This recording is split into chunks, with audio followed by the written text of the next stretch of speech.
ଏକ ପ୍ରେରଣାଦାୟକ ସୁନ୍ଦର କାହାଣୀ ଅଟେ। କାହାଣୀଟିର ନାମ ହେଲା ସମୟ ନଷ୍ଟ କର ନାହିଁ। ଚନ୍ଦନ ବୋଲି ଚନ୍ଦନପୁର ଗାଁରେ ପିଲାଟିଏ ଥିଲା। ଭାରି ଭଲ ପଢ଼େ, କିନ୍ତୁ ସବୁବେଳେ ଚନ୍ଦ୍ରମଣି ଆଉ ଚମ୍ପକ ତାକୁ ଖେଳିବା ପାଇଁ ଡାକି ନିଅନ୍ତି। ଖେଳରେ ମନ ଲାଗିଲା ଦିନଠୁ ସେ ଆଉ ପଢ଼ାପଢ଼ିରେ ମନ ଦେଲା ନାହିଁ। ବାପା ଚନ୍ଦ୍ରଶେଖର ବାବୁ କହିଲେ, ଚନ୍ଦନ, ଏମିତି ଚଗଲା ପିଲାଙ୍କ ସାଙ୍ଗ ହୋଇ ସମୟ ନଷ୍ଟ କରୁଛୁ। ପଢ଼ାପଢ଼ି ପୁରାପୁରି ଛାଡ଼ିଦେଲୁଣି। ଏଥର ଚନ୍ଦ୍ରଚୂଡ଼ ପ୍ରଥମ ହେବ ଯେ। ଚନ୍ଦନ କହିଲା, ନାହିଁ ବାପା, ପରୀକ୍ଷା ପୂର୍ବରୁ 2 ଦିନ କୁଆଡ଼େ ନ ଯାଇ ଚକ୍କା ପାରି ବସିଗଲେ ସବୁ ପାଠପଢ଼ା ହୋଇଯିବ। ଆପଣ ବ୍ୟସ୍ତ ହୁଅନ୍ତୁ ନାହିଁ। ପୁଅଠାରୁ ଏଭଳି ଶୁଣିବା ପରେ ବାପା ଆଉ କିଛି କହିଲେ ନାହିଁ। ପରୀକ୍ଷା ପାଖେଇ ଆସିଲା।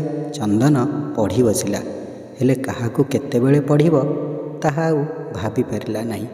ଖାଲି ଏ ବହି ଖୋଲିବା ସେ ବହି ଖୋଲିବାରେ ସମୟ ଗଡ଼ିଲା। ପ୍ରତ୍ୟେକ ଦିନ ପରୀକ୍ଷା ହଲରେ ମଧ୍ୟ ତାର କିଛି ମନେ ପଡ଼ିଲା ନାହିଁ। ଶ୍ରେଣୀରେ ଯାହା ଶୁଣି ମନେ ରଖିଥିଲା ସେତକ ଲେଖି ଘରକୁ ଫେରିଲା। ବାପା ପଚାରିଲେ, ପରୀକ୍ଷାରେ ଭଲ କରିଛୁ ତ? ସେ ଖୁବ୍ ଖୁସିରେ କହିଲା, ବହୁତ ଭଲ ହୋଇଛି। ଅର୍ଦ୍ଧବାର୍ଷିକ ପରୀକ୍ଷା ଠାରୁ ବି ଏଥର ଭଲ ହୋଇଛି। ସେ ଭଲ ପଢ଼ୁଥିବା କାରଣରୁ ସମସ୍ତଙ୍କର ତା ଉପରେ ବିଶ୍ୱାସ ଥିଲା। ତେଣୁ ତାକୁ ଆଉ କେହି ପଚରାପଚରି କଲେ ନାହିଁ। ଏମିତି ସବୁଦିନ ପରୀକ୍ଷାରୁ ଆସି ଭଲ ହୋଇଛି ବୋଲି ସେ କହେ, କିନ୍ତୁ ଫଳ ବାହାରିଲା ବେଳକୁ ସତ କଥାଟା ଜଣାପଡ଼ିଲା। ପ୍ରଥମ 3 ଜଣ ଭିତରେ ଚନ୍ଦନର ନାଁ ନାହିଁ, କେବଳ ପାସ୍ କରିଛି। ଚନ୍ଦନ ଏଥର ବାପାଙ୍କ କଥା ଭାଳି କାନ୍ଦିଲା।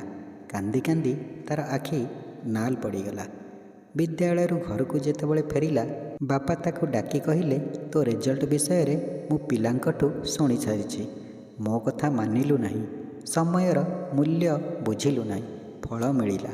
ଚନ୍ଦନ ବାପାଙ୍କ ଗୋଡ଼ ଧରି କାନ୍ଦି କାନ୍ଦି କହିଲା, ବାପା, ଜୀବନରେ ଆଉ କେବେ ଏମିତି ଭୁଲ କରିବି ନାହିଁ। ମୁଁ ଆପଣଙ୍କୁ ଠକିଲି, ସମୟକୁ ଠକିଲି, ଏବେ ନିଜେ ଠକି ହୋଇଗଲି। ମା ଚନ୍ଦ୍ରିକା ଦେବୀ ଆସି କହିଲେ, ଏଥର ତ ଜାଣିଲୁ, ଏଣିକି ସମୟ ଆଉ ନଷ୍ଟ ନ କରି ପାଠପଢ଼ାରେ ଲାଗିଯା।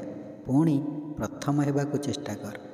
ତେଣୁ ମୋର ସମସ୍ତ ପିଲାମାନଙ୍କୁ ଅନୁରୋଧ, ସମୟକୁ ଅଯଥା ନଷ୍ଟ କରନ୍ତୁ ନାହିଁ। କାରଣ ଏ ସମୟ ଯଦି ଥରେ ଚାଲିଯିବ ଆଉ ତୁମେମାନେ ପାଠ ପଢ଼ିପାରିବ ନାହିଁ। ତେଣୁ ସମୟକୁ ନଷ୍ଟ କରନ୍ତୁ ନାହିଁ, ନହେଲେ ତୁମମାନଙ୍କ ଭବିଷ୍ୟତ ନଷ୍ଟ ହୋଇଯିବ। ସମୟର ସଦୁପଯୋଗ କରନ୍ତୁ, ଦେଖିବ ତୁମମାନଙ୍କ ଭବିଷ୍ୟତ ନିଶ୍ଚୟ ଉଜ୍ଜଳମୟ ହେବ। ଯଦି ମୋ କାହାଣୀଟି ଆପଣଙ୍କୁ ଭଲ ଲାଗିଥିବ, ତେବେ ନିଶ୍ଚୟ ସାଙ୍ଗମାନଙ୍କ ସହିତ ସେୟାର କରିବ ଆଉ ସବସ୍କ୍ରାଇବ୍ କରିବ। ମୁଁ ଏହିଭଳି ଆହୁରି ସୁନ୍ଦର ସୁନ୍ଦର କାହାଣୀ ଆପଣମାନଙ୍କ ପାଇଁ ନିଶ୍ଚୟ ନେଇ ଆସିବି।